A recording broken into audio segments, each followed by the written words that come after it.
Good morning. Welcome into the Cam Rogers Show presented by FanDuel. I am Cam Rogers. Hit me up on Twitter at Mr. Rogers99. Got you guys covered for the next hour on this Wednesday, June 20th, 2018, 10 o'clock on the East Coast. Here is the rundown for the program today.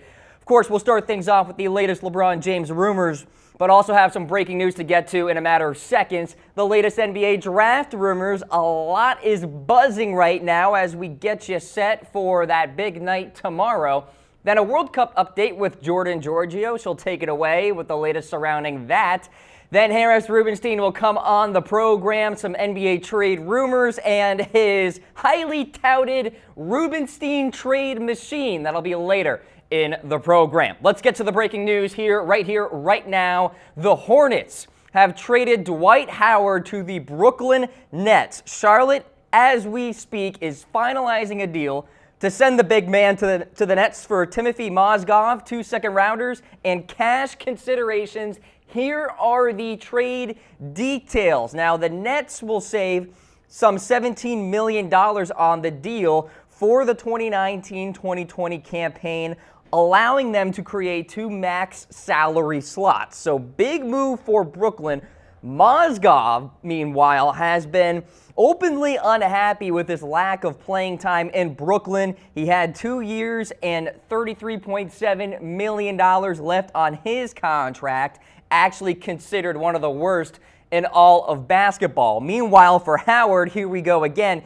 He wanted to be traded to the Brooklyn Nets back in 2012, where, of course, last season he averaged 16.6 points, 12.5 rebounds with the Hornets back in the previous campaign. And Howard going to his 4th team in 4 seasons.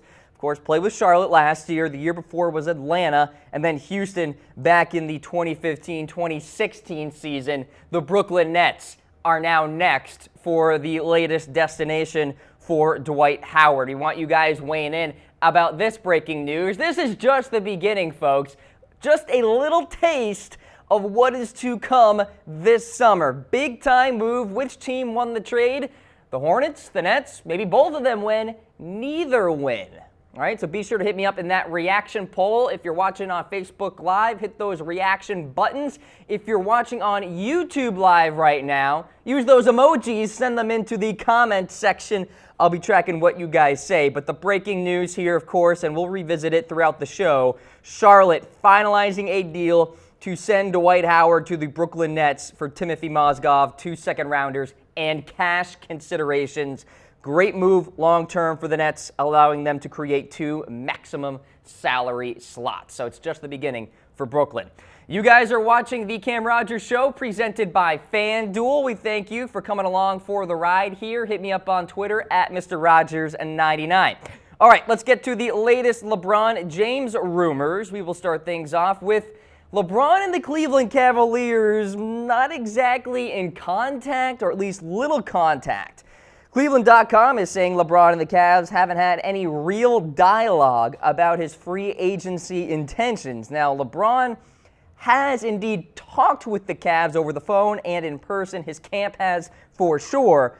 But there haven't been really serious discussions about the future for LeBron, where perhaps he could be heading in the summer of 2018.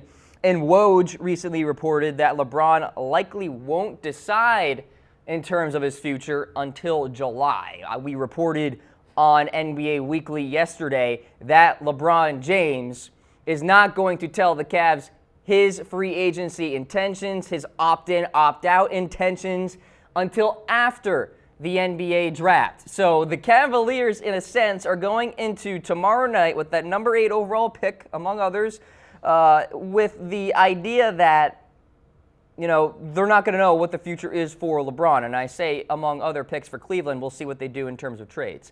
So for the Cavs here, they're kind of blindsided in a way because they don't know exactly what LeBron James is doing. The dialogue is very thin. It's not very rich. There isn't much in terms of productivity, in terms of these interactions. But there are other reports out there that LeBron is finding reasons to stay in Cleveland. He perhaps is recruiting players to come to the Cavs even more so than what he did in his last time returning to Cleveland when he brought on Kevin Love. So do you envision LeBron staying with the Cavs? Be sure to let me know in the comments section, and I'll be tracking what you guys talk about here on YouTube Live as well as Facebook Live. Next up on the list, LeBron perhaps signing with the Lakers and Paul George going along with him, along with DeMarcus Cousins. How about this? So Bleacher Report predicted the Lakers are going to sign LeBron, Paul George, and DeMarcus Cousins during free agency. So obviously signing all three would make the LA Lakers a complete title contending team.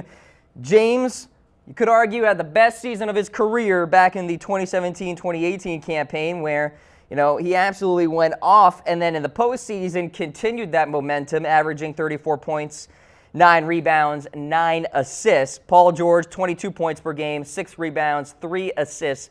Meanwhile, DeMarcus Cousins obviously coming off an Achilles injury, but in the time that we did see him on the hardwood, 25 points, 13 rebounds, 2 assists per game. I haven't heard much buzz out there in terms of DeMarcus Cousins going to the LA Lakers, but it would certainly be an interesting story. Everybody's talking about Kawhi and Paul George and LeBron and that trio. I'll get to that later in the show. Now, you guys are watching the Cam Rogers Show presented by FanDuel. Sign up today, FanDuel.com/chatsports, and receive $10 for free when you make your first deposit. Message us your username in the comments on YouTube and Facebook Live. We will feature you on the program right here, right now, which is exactly what we're going to do. We're going to give a couple of shout-outs here to some new FanDuel members, including Gangsta Sox 401, as well as Knicks27 Gaming. Huge thanks to those guys for supporting the show on YouTube Live and Facebook Live. Get signed up today and message us your FanDuel username, and we will give you guys a shout-out right here on air. So be sure to sign up, FanDuel.com/chatsports. Use that referral code, chatsports. Hit us up with that username. You're getting a shout-out. All right, let's go to the next LeBron James rumor, perhaps looking for some talent with the Cavs. So ESPN's Ryan Russillo says LeBron James is reportedly looking for players to join him in Cleveland. He's gauging whether they'd rather join him there or if he'll have to pull it off somewhere else. And this is a rumor I firmly believe in. Why would LeBron James not do this right now? Because he is, first of all, preferring to remain in Cleveland. This is not a surprise. Why would he leave if he can get some big-time players to join him in Cleveland? He wants to stay with his family. He wants to stay where the roots are, all that stuff. I get it. So what he is doing is essentially getting his homework done. Which players are willing to join him in Cleveland? And he's trying to, basically cross his T's and dot his I's, in a sense, to see where the interest lies. Now, is there going to be much interest? Probably not. I would think there's more interest from these free agents out there, such as a DeMarcus Cousins, for example, Paul George, to go and play with the LA Lakers. Maybe another team out there like the San Antonio Spurs, whatever the case may be. Don't think it's the Cleveland Cavaliers, especially considering Cleveland's salary cap situation. Now, the Cavs are reportedly eyeing the likes of Kemba Walker and C.J. McCollum, and perhaps a trade for one of those players would involve Kevin Love, which is kind of ironic because I mentioned earlier in the show LeBron brought Kevin Love with him in that return to Cleveland, and then if LeBron stays and they're trading Kevin Love, it's just kind of some irony there. Also been some buzz about perhaps Kawhi Leonard joining the Cleveland Cavaliers as well. But I'll tell you what, I still think the LA Lakers are the favorite to land LeBron James. I have been saying it on this program. Eventually, I will be right. I can sense it in my bones that the LA Lakers will have LeBron James for the 2018-2019 campaign, perhaps including these two guys alongside LeBron. Kawhi, you see him in the middle there, and then Mr. Paul George on the left side of your screen. You look me in the eye and tell me that the LA Lakers can't beat the Golden State Warriors with those three players, because they can. Big fan of Paul George. I know Paul George and LeBron are good buddies. Kawhi obviously wants out of San Antonio. Now, I'll get to a rumor later about Kawhi and Gregg Popovich. And then Paul George makes so much sense to LA as well because, of course, I've talked about it before. The Lakers have 2 max salary slots to bring in LeBron and bring in Paul George. Now, if a Kawhi Leonard trade is going to happen with LA, Paul George probably wouldn't get a max salary. It'd be somewhere around $28 million, not the utmost potential that he could get. But maybe LeBron can kind of compensate a little bit, give him a couple $1 million, and boom, there you go. There's your max for Paul George. So what's more likely for LeBron? Hit me up in this reaction poll. Stay with the Cavs or go to the Lakers? Be sure to let me know what you guys think. And there will be more and more rumors as we go throughout future Cam Rogers shows presented by FanDuel. And I'll tell you what, I just love that image. I wish we could just hold that image for the entire hour because that is a very real possibility. Do not listen to some of the rumors out there that there's no way the Spurs are going to allow Kawhi to go to the Lakers. I'll tell you what, everybody has a price, all right? So this is an opinionated show, and I'm going to tell you one thing here. Kawhi to the Lakers is a very real possibility, so just keep that in mind. All right, you guys are watching the Cam Rogers Show, presented by FanDuel. I am Cam Rogers. Hit me up on Twitter at Mr. Rogers99. I love interacting with you guys, so tweet at me, hit me up in the comments section. Let's revisit the breaking news here on the program. The Charlotte Hornets are finalizing a deal to send Dwight Howard to the Brooklyn Nets for Timothy Mozgov, 2 second-rounders, and cash considerations. Now, this can't become official until July 6th, but in principle, it's happening. The Nets will save $17 million on the deal for the 2019-2020 season, allowing them to create 2 maximum salary slots. So it's kind of like an LA Lakers situation that we have for them this coming free agency period. Now, the story with Mozgov, he's been very vocal in terms of his lack of playing time, and he basically wanted out of Brooklyn. So this makes some sense here with him going to Charlotte. By the way, he had 2 years left on his contract worth $33.7 million, considered one of the worst in all of the NBA.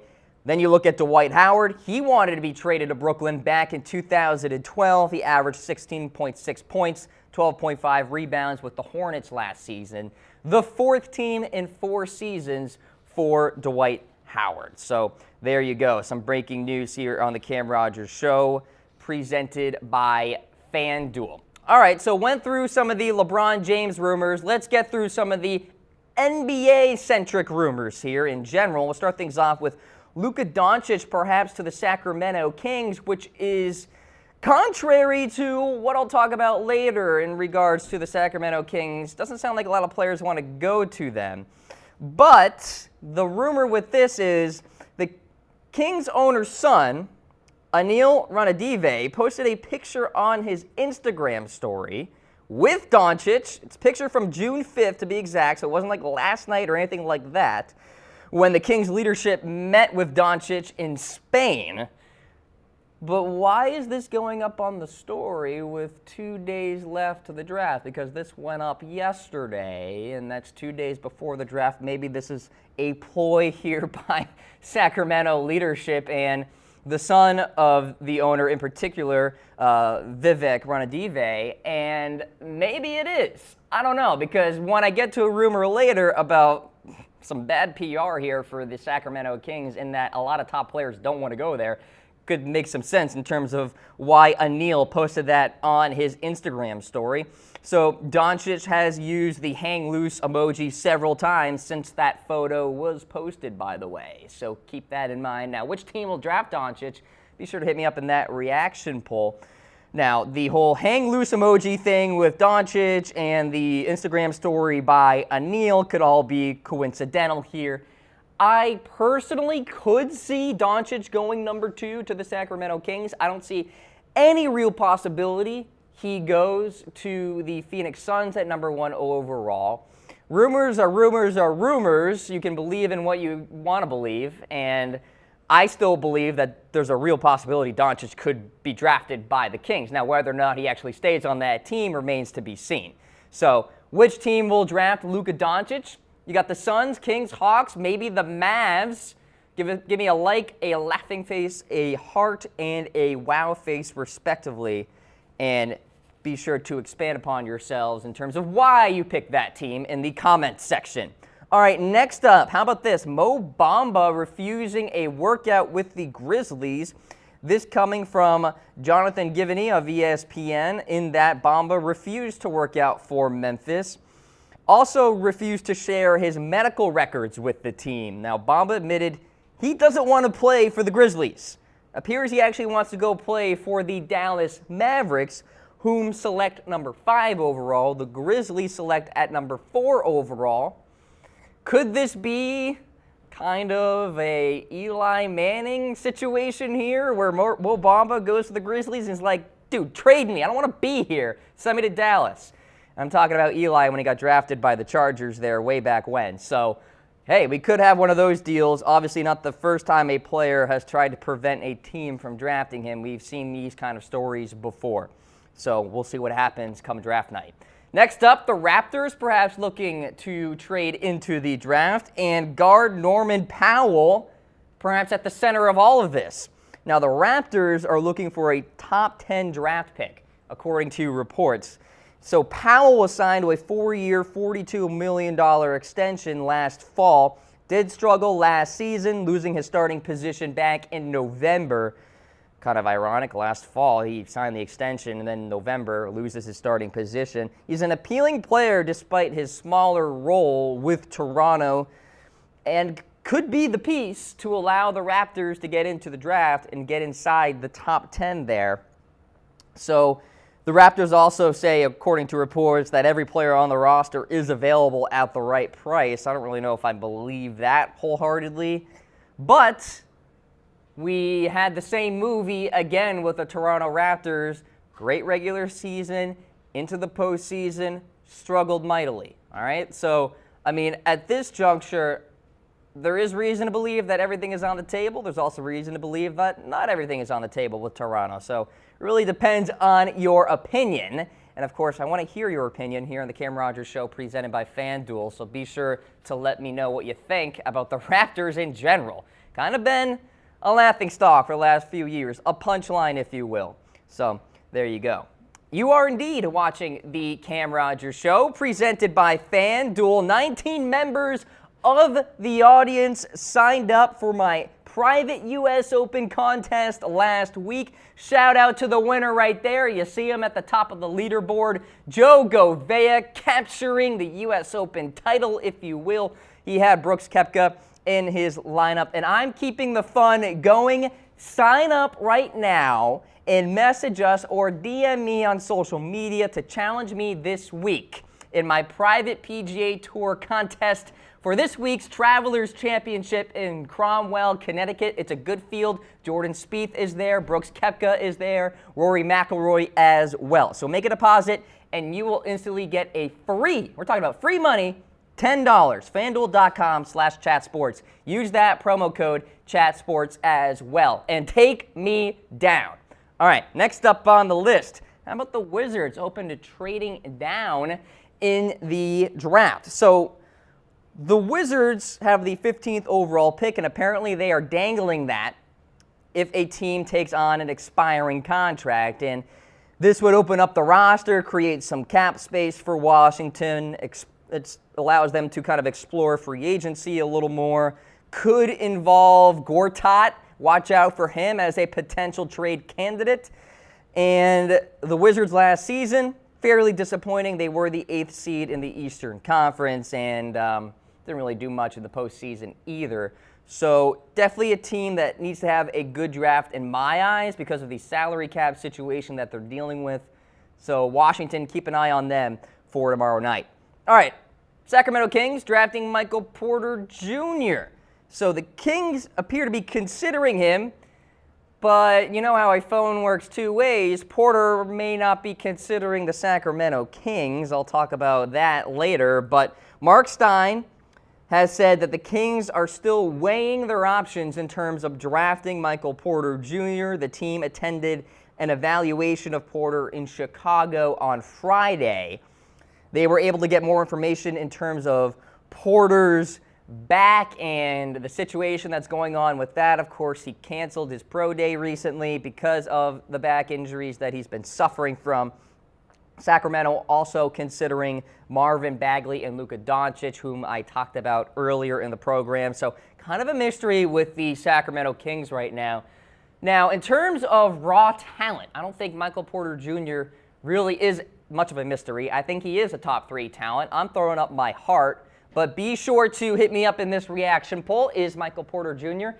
a top 3 talent? Heart for yes, a like for no way. Now, there is the possibility that Michael Porter Jr. slides a bit, maybe even past the number 7 overall team, Chicago Bulls, and falls to the Cleveland Cavs. That's next up on the list here.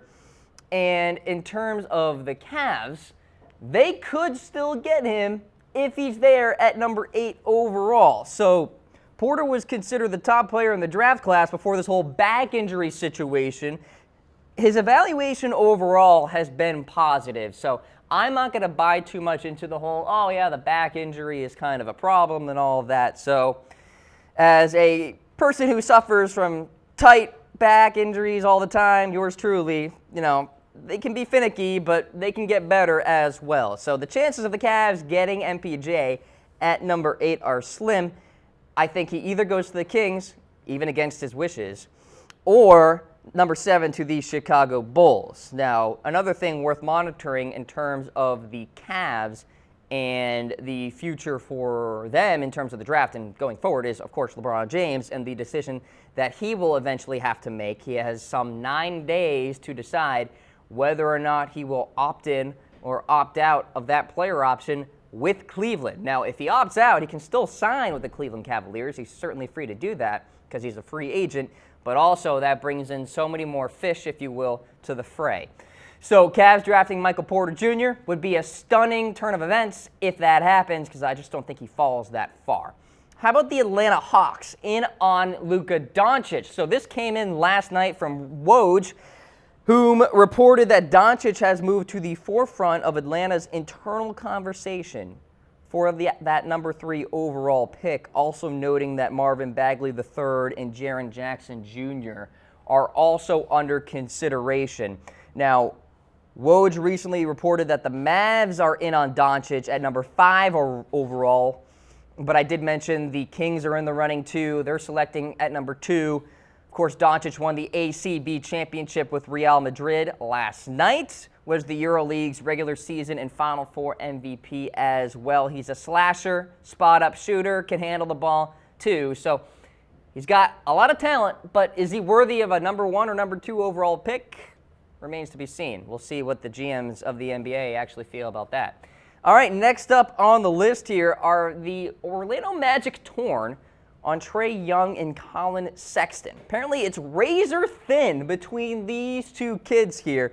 This, again, coming from Woj, saying that it could go either way in terms of where the Magic select with Young or Sexton, respectively. And Young, first Division I player to lead the nation in scoring and assists here, 27.4 points per game, 8.7 assists per game, and 4 40-point games.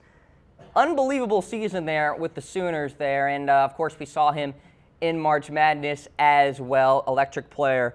The Magic fans out there, at least judging by the YouTube commenters and the Facebook Live commenters, et cetera, seem to really buy into this whole Trae Young situation, and they would love to have him in Orlando. So maybe I'm leaning towards that. I mean, I mocked Trae Young recently to the Orlando Magic. I think makes a lot of sense. Colin Sexton, I think, falls a little bit compared to Trae and could go to the New York Knicks there. In fact, that's where I have him going in my recent mock draft, so something to bear in mind in regards to that. Who would you rather have? Trae Young, Colin Sexton? Give me a heart, give me a like, respectively, and be sure to let me know what you think. All right, folks, you guys are watching the Cam Rogers Show, presented by FanDuel. Get started with FanDuel, make a deposit, and you will instantly get a free $10. FanDuel.com/chatsports is the way to go. Use that promo code ChatSports. All right, next up here in terms of NBA rumors, are the Warriors going to buy a second-round pick? Well, that's the latest buzz out there. Now, the Warriors have purchased a second-round pick the last 2 years. 2017, they got a 35th overall selection from Chicago. They drafted Jordan Bell. 2016, purchased the 38th overall pick from the Milwaukee Bucks. That's when they drafted Patrick McCaw there. Now, both players drafted in those second rounds have contributed to the Warriors. So they're on some sort of trend, and we're talking about a Golden State team that obviously has to focus on its financials, right, with a lot of players about to get paid big-time money coming very soon. This is an important draft for Golden State in terms of depth and perimeter help and just kind of general roster buildup. Not necessarily looking for that high ceiling kind of guy. So maybe they buy in to that second-round selection there, and they get a guy that can contribute going forward. So we'll see what happens. All right, this came through last night. Kawhi Leonard reportedly met with Gregg Popovich. So Popovich traveled to Southern California to meet with Leonard, and for weeks Popovich has been trying to set up a meeting with Kawhi, and Kawhi has been at the center of so many headlines. Of course, as you know, he reportedly is seeking a trade from San Antonio to the LA area, prefers the Lakers over the Clippers. He can also just play out the string here and be a free agent in 2019. That is an option.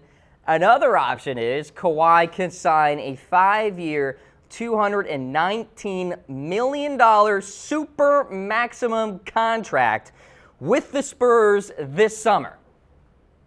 Now, does he want to do that? Up for debate. I don't think he does. I think he wants to go to LA, more specifically the Lakers.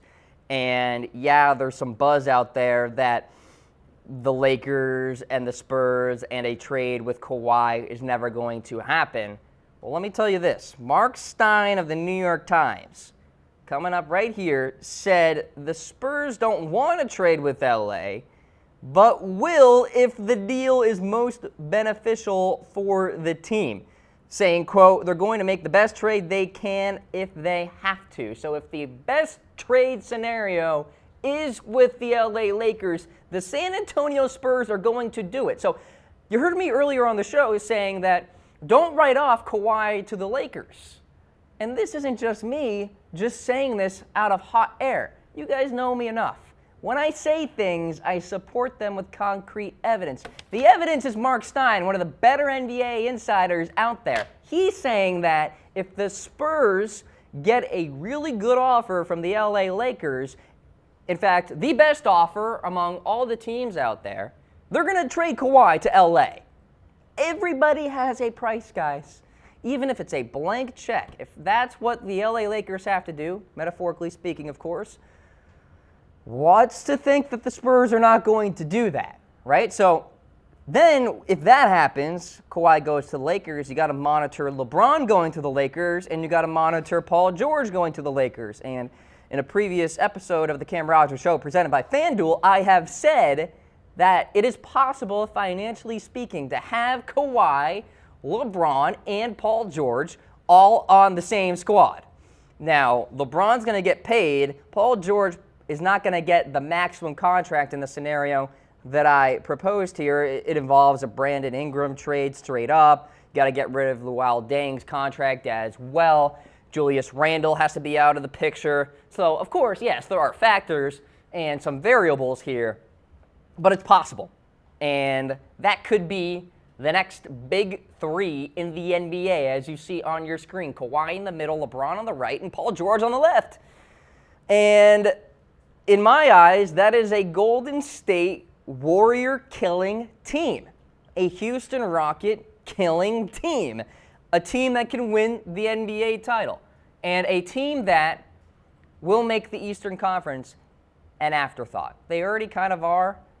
And the only reason they're not is because LeBron is still with the Cleveland Cavaliers. But if LeBron goes to the LA Lakers, Kawhi joins him, and Paul George too, who cares what happens in the Eastern Conference? The 76ers and the Boston Celtics will duke it out in a great 7-game series in the Eastern Conference Finals.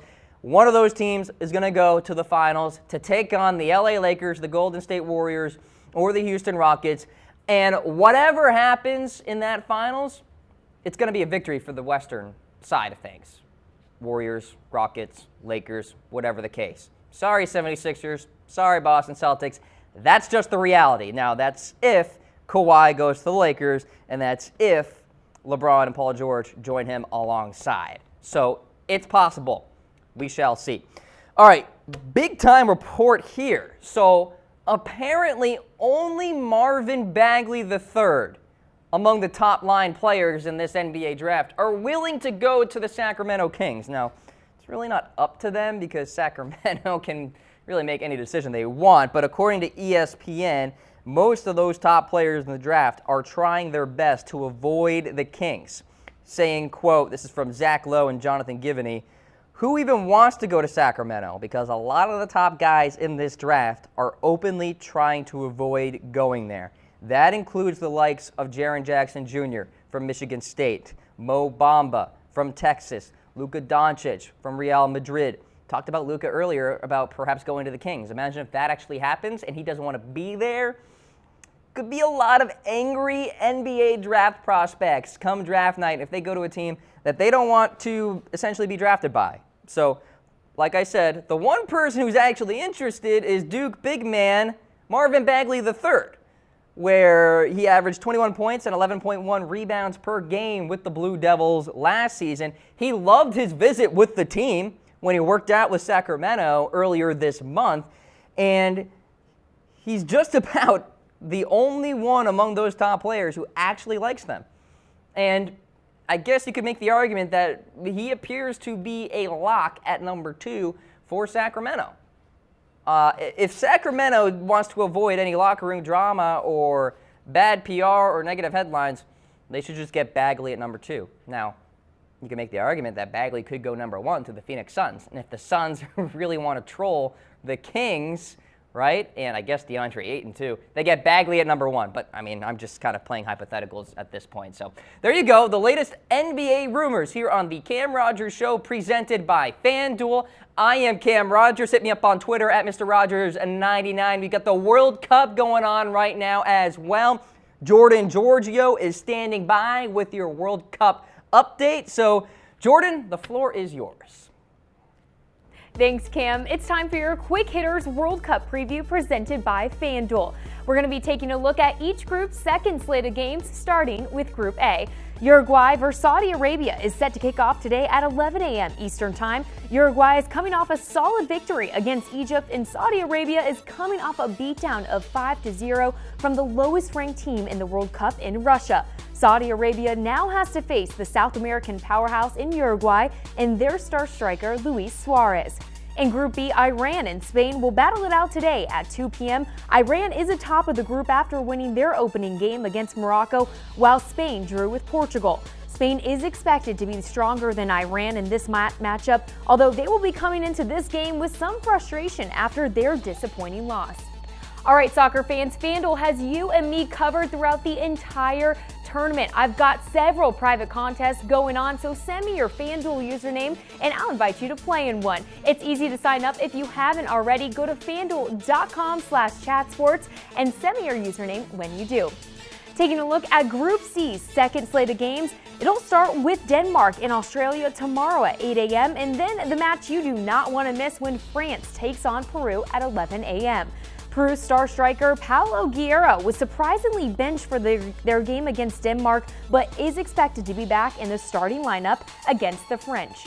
Argentina versus Croatia will continue things for Group D tomorrow at 2 p.m., followed by Nigeria and Iceland at 11 a.m. on Friday. After opening play with a draw against the World Cup newcomers in Iceland, Argentina and Lionel Messi have a lot to prove when they face Croatia, who won their opening game against Nigeria. Although Croatia has not won back-to-back World Cup games since 1998, but we'll find out who steps up to the plate tomorrow. Taking it now to Group E, where we have Brazil taking on Costa Rica and then Serbia facing Switzerland. We'll stick with the first matchup for Group E on Friday when the Neymar-led Brazil takes on Costa Rica. Now, both of these teams failed to secure a win in their opening games, making many of us think this could be a pretty even match. Brazil has won 9 of their last 10 previous international meetings against Costa Rica, although Brazil might be without their star striker Neymar after he suffered a right ankle injury against Switzerland. Neymar limped off the field during practice on Tuesday, so he is questionable to be in the starting lineup on Friday. Over in Group F, Germany will be facing Sweden Saturday morning, followed by South Korea and Mexico in the afternoon. For the Germans, they'll be looking to bounce back from being upset by Mexico in their opening game. As for Sweden, they are coming into their second group game with a ton of momentum after winning their first match in the World Cup since 1958. Taking it now to Group G, Belgium and Tunisia is set to kick off Saturday at 8 a.m. and then England has their second group game against Panama on Sunday. Belgium destroyed Panama 3-0 in the first game of Group G. As for Tunisia, they're coming off a 2-1 defeat against England, so they will be looking for a pretty big upset versus Belgium. And lastly, in Group H, Japan and Senegal kick off at 11 a.m. on Sunday, followed by Poland versus Colombia. Japan already made their mark by defeating Colombia, becoming the first Asian nation to defeat a South American opponent at a World Cup. The Colombians, on the other hand, won't be coming into their second group game this time against Poland with a whole lot of confidence, but they have no choice but to bounce back if they want any chance at advancing to the knockout stage. Don't forget, you guys, remember to send me your FanDuel username in the comments or on Instagram at Giorgio. FanDuel has both free and paid contests throughout the entire World Cup, so let's play the game. Back to you, Cam. Welcome back to the Cam Rogers Show. Thank you so much, Jordan, for that update. We've got Harris Rubenstein alongside. Of course, have FanDuel alongside for the Cam Rogers Show as well. Harris, we've got breaking news to get through. The Hornets and Dwight Howard are no more. They are finalizing a deal to send Dwight to the Brooklyn Nets in exchange for Timothy Mozgov, 2 second-rounders, and cash considerations. Can't be official until July 6th, so you got to wait until then.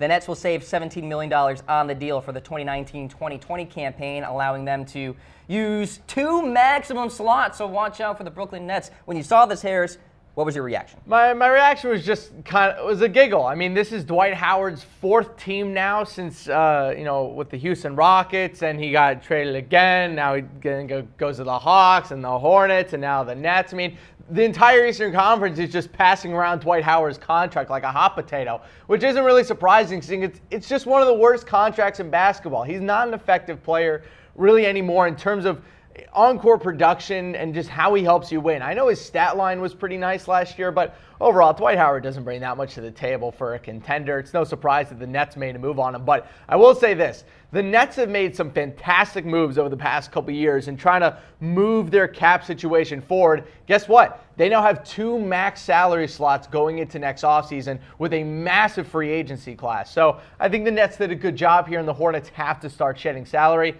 But I'll tell you one thing, Cam. Kemba Walker might just be next. Yes, we shall see. Saying. He has been at the center of many trade rumors out there. Harris, we'll get through some trade rumors here. We've got the Rubenstein trade machine as well. Cook it up, baby. Back by popular demand. Let's talk Kemba Walker, though. Let's do it. What do you think? So with Kemba Walker, it really comes down to what direction the Hornets want to go in terms of just their direction as a team. I mean, do they want to keep Kemba Walker as just a franchise player and kind of middle around the lower half of the Eastern Conference, or do they just want to do a full-on rebuild? And I think what we saw with the Dwight Howard trade today is that a full-on rebuild might actually be what they're looking for. And with Kemba Walker, the great thing about it is that you can attach a bad contract to him and still get a first-round pick and players back. But I think they need to use Kemba Walker as any team would use a first-round pick. You have to package him with a bad contract, and I believe that's what the Hornets are going to end up doing, maybe even on draft night tomorrow. So before we get to your Rubenstein trade machine here with the Cavs, does Kemba going to the Cavs basically predicate on LeBron staying? No, it doesn't. I think that Kemba Walker could be part of either. He could either be part of the new crew that comes in with LeBron James or just the start of a new run at the East title for the Cavs. Kemba Walker is a fantastic player. I think he's one of the most underrated players in the NBA. Whether or not you can win a title with him is another question, but I think you can add Kemba Walker to a good Cavs team, maybe draft someone, bring someone in down low. They need shooting, but I think for the most part, you only trade Kemba trade for Kemba if you think LeBron is coming back. If you're the Cavs, I don't know if you can give up the 8th pick if LeBron doesn't come back. All right, so let's trade machine it up right now. You got Cleveland getting Kemba, and of course the Hornets, well, that first round selection at number 8 overall, Clarkson and Love as well. Yeah, so the entire basis of this is the fact that the Cavs have wanted to move Kevin Love for the entire offseason. They're going to want to move him for the rest of the summer as well. So they get to do that here. They do have to sacrifice that Brooklyn pick, but they do get rid of Jordan Clarkson's contract, which they just cannot maintain. They get rid of Kevin Love's deal, and in return, they get a really nice point guard in Kemba Walker. They get Nick Batum, who can slot in at either the 2 or the 3. His contract isn't that great, but he's actually a really good player to surround LeBron James with. He's a good shooter. He's a good perimeter defender, and I think he matches up well with what the Cavs are looking for at the wing. They need more wings, especially next to LeBron. J.R. Smith just was completely overmatched in the NBA Finals and throughout the playoffs, really. And I think that getting rid of Kevin Love is a good thing for the Cavs. I think it transitions them more into a modern-day NBA style, more shooters, more perimeter defense, less post-up game, and a lot less ISO. I know that people like Kevin Love. I know that people look at him as underrated, but so many years in a row, this guy has completely faltered in the playoffs and completely failed them. And if you're the Hornets, taking a flyer on Kevin Love isn't a bad thing. Maybe you take him and you flip him for another asset. You flip him for a younger player. Maybe he goes to Portland. You try to work something out there, maybe to the Nuggets, Utah. There's a lot of different options that you can do with Kevin Love if you're the Charlotte Hornets. But I personally think that this solves a lot of issues for both sides. Gets rid of the Nick Batum contract for the Hornets. They still get a first-round pick back for Kemba. And they also get a nice young guard in Jordan Clarkson and Kevin Love to maybe flip for another asset. This gives everything that the Hornets want for Kemba Walker, and it gives the Cavs everything that they would want in a trade for Kevin Love. I don't think we're talking about this enough, Harris, but we need to watch what Cleveland does with that number 8 overall selection. Because it could give us a LeBron hint, if you will. I think we're going to see 2 or 3 trades inside of the top 5 and maybe 4 or 5 in the top 10. And I think the Cavs are going to end up being one of those trades. I think they're going to look at this number 8 overall pick when it comes up to them, and they're going to see, all right, we have the option of taking Colin Sexton, maybe a Wendell Carter Jr., maybe one of the Bridges. Do we want one of those guys, or do we just want to flip it for an NBA All-Star? Like, the Cavs are not going to have a lot of top 10 picks if LeBron James comes back for the next couple years. This Brooklyn pick is the best asset they have. And after all they've done with trading for current assets, I cannot see them actually taking a guy and having him have to develop over the years if they want LeBron to come back. All right, let's talk Kawhi, because there's a lot in regards to him right now. Maybe the Boston Celtics can make a move here, and San Antonio doesn't have to trade him to LA. I want to make this clear. I understand that the reports in the past couple days have been that Kawhi Leonard has said to the Spurs and has said to other teams that he wants to go to the Lakers and plans on signing a free agent deal with them in 2019. But let's break down exactly why Kawhi Leonard wants to go to Lakers outside of him actually being from there, because I think that has a minimal impact overall. I think the reason he wants to go to LA is because he knows that other stars are going to come there and play with him so that he doesn't have to be the alpha dog on this team. Look, Kawhi Leonard does not really have the attitude of an NBA superstar. He's never had it. He's a quiet, kind of kept-in guy. I think that the Lakers offer him an opportunity to be the number 2 guy while still being a superstar. The Celtics also do that. They give him a good coach, a good city. They surround him with stars. People will want to come play in Boston, and they're going to be a title-contending team every single year. But it's not LA. It is not LA, but I think the only other team he would possibly think about signing an extension with at this point is the Celtics, or maybe the Clippers, but that doesn't count because he's not going to the Clippers. So I think it's the Celtics or the Lakers right now, and I just don't think the Lakers can offer a better package for Kawhi. I don't. I really don't think they have enough assets. All right, well, Harris, let's take a look at this package you got going here, including Marcus Smart, Rozier as well. So I originally had it being Jaylen Brown along with Marcus Smart and Marcus Morris plus one of the 2019 picks. I changed my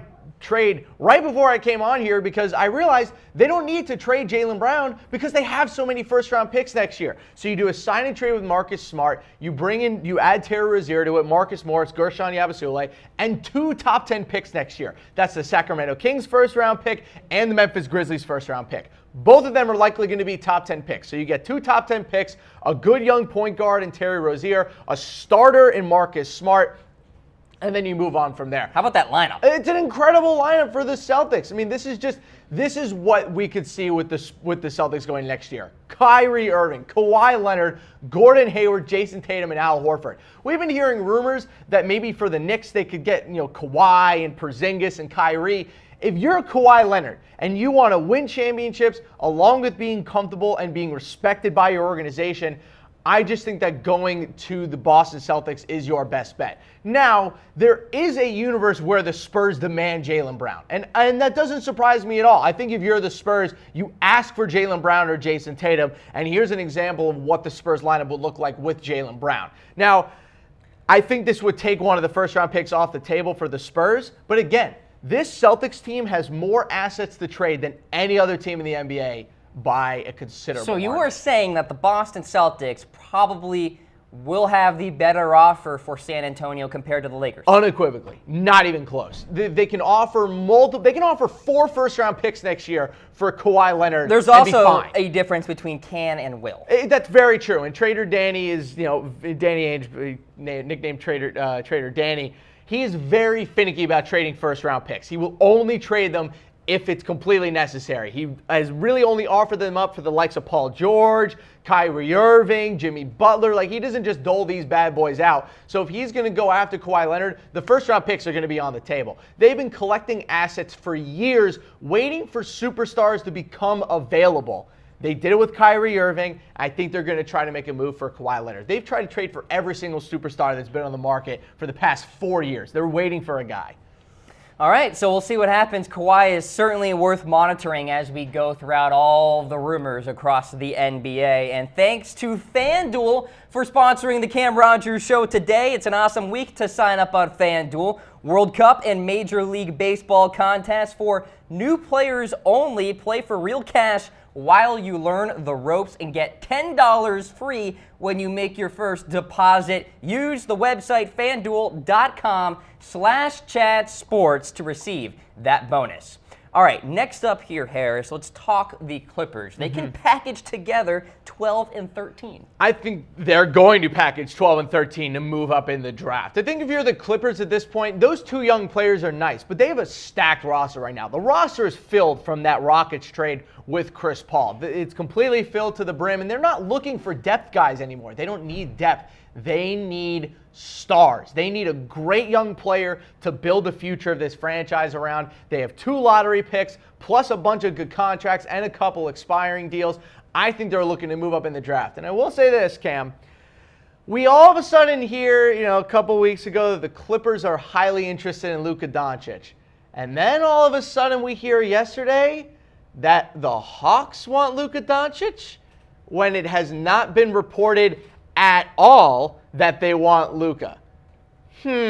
Sounds like someone is trying to bait the Clippers into a trade to me. I.e. the Hawks. I.e. the Hawks. And I think if you're the Hawks, this gives you a great opportunity. They have so many picks this year. They have 3 first-round picks already. They have number 3 and then 2 outside of the lottery, including the last pick in the first round. With this one, this jumps up to 4 first-round picks. They can jump up back into the top 5 or the top 10 if they want to. And they also get rid of Kent Bazemore's contract, which they desperately need to do. So the Clippers, they get number 3 overall to draft Doncic. They get Kent Bazemore, who's going to be a decent bench guy. The Hawks get 2 first-round picks and a nice wing player in Tobias Harris. I think for the Hawks, this might be a little bit light of a return. Don't be surprised if they ask the Clippers for maybe another player. Maybe they ask them for a guard in return, like a Patrick Beverley or maybe a Milos Teodosic. But I think the Hawks and the Clippers are going to make a trade for the top 5. The Hawks have been very adamant about wanting to make a trade, maybe to get out and collect more future assets.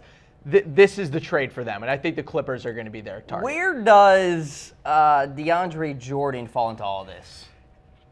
It's difficult to say, and I think that's one of the reasons why the Clippers want to trade into the top 5. They know that DeAndre Jordan is probably leaning towards declining his player option.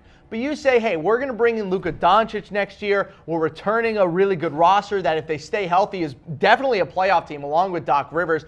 I think that getting a top 3 pick in the draft will be enough for DeAndre to accept his player option. Maybe not enough to get him to sign an extension this summer, but I think it'd be enough to at least take his option. All right, so I talked about it earlier in the show, Harris. The Raptors perhaps trading into the top 10. Blow it up. Do it? Time to blow it up. Oh, Let's do God. it. Blow Come on, it Harris. up. Really? Everyone's on the table. Blow it up. This team can't win a title. They can't do it. But DeRozan and Lowry, I mean, they don't have a core? No, it's not that they don't have a core. It's that their core players are bad in the playoffs. It's like we get a lot of these NBA players throughout history of guys who are great regular season players and just fold in the playoffs. It happened to the Knicks for their entire franchise history. They get all these guys who can't do anything in the playoffs.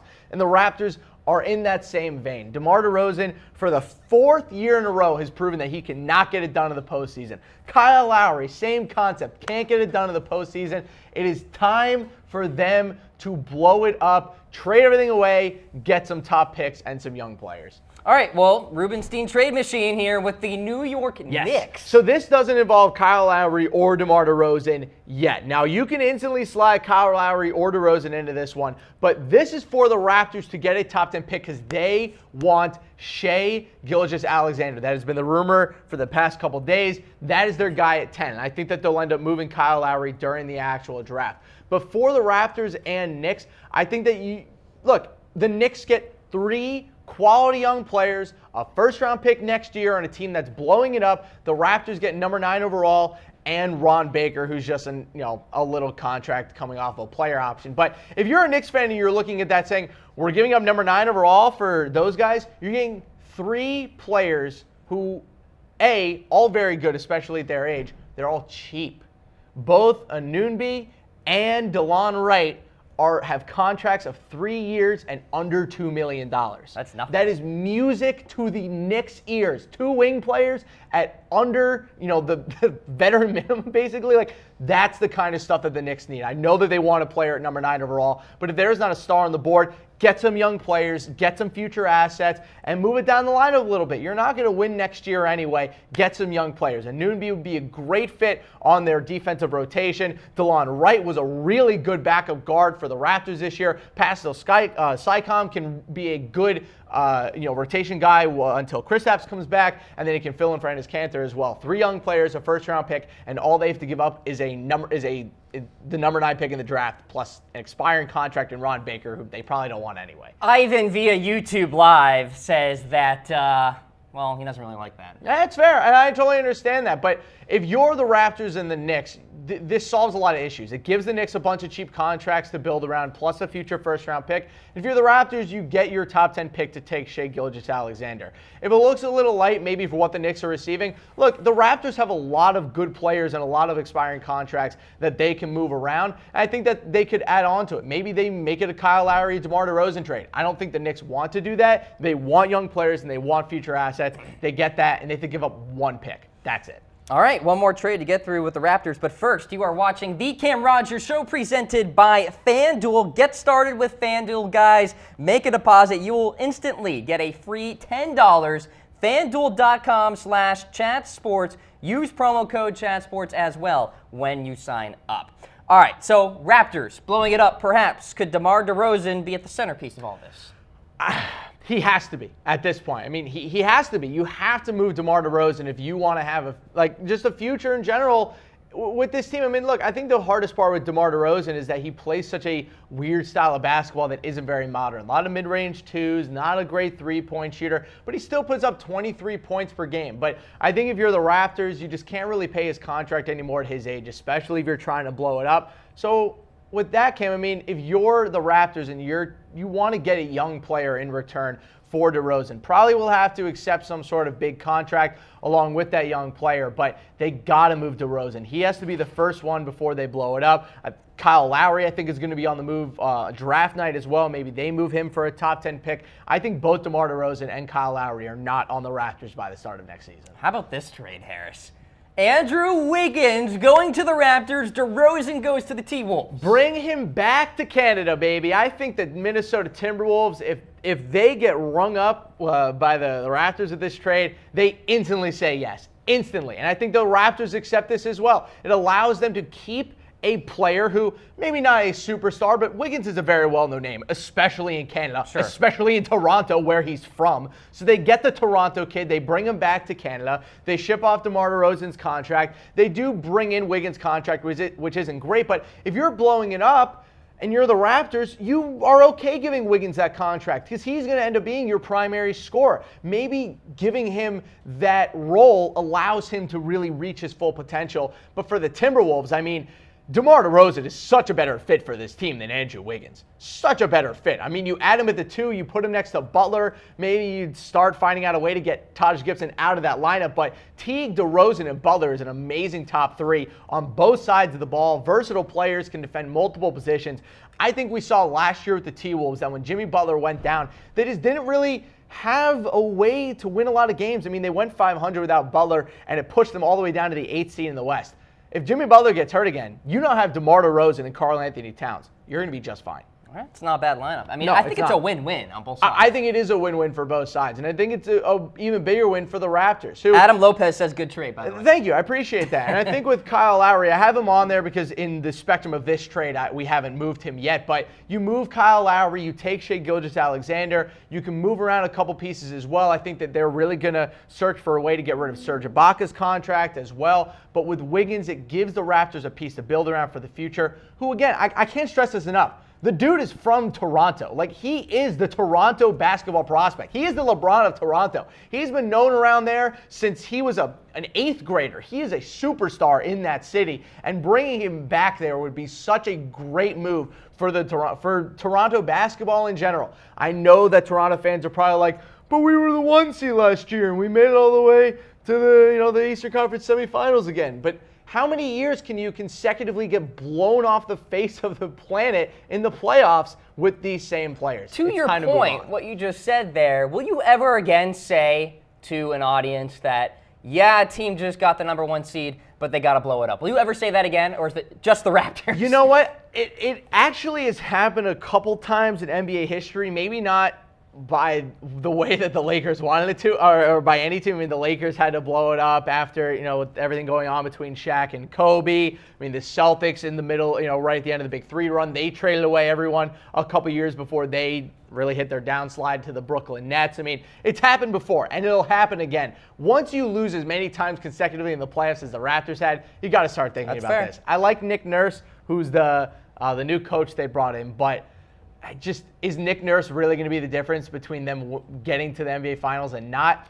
Probably not. It's not going to happen. With the Sixers and the Celtics being the great teams they're going to be next year, maybe LeBron comes back to the Cavs. Blow it up, Raptors. It's time.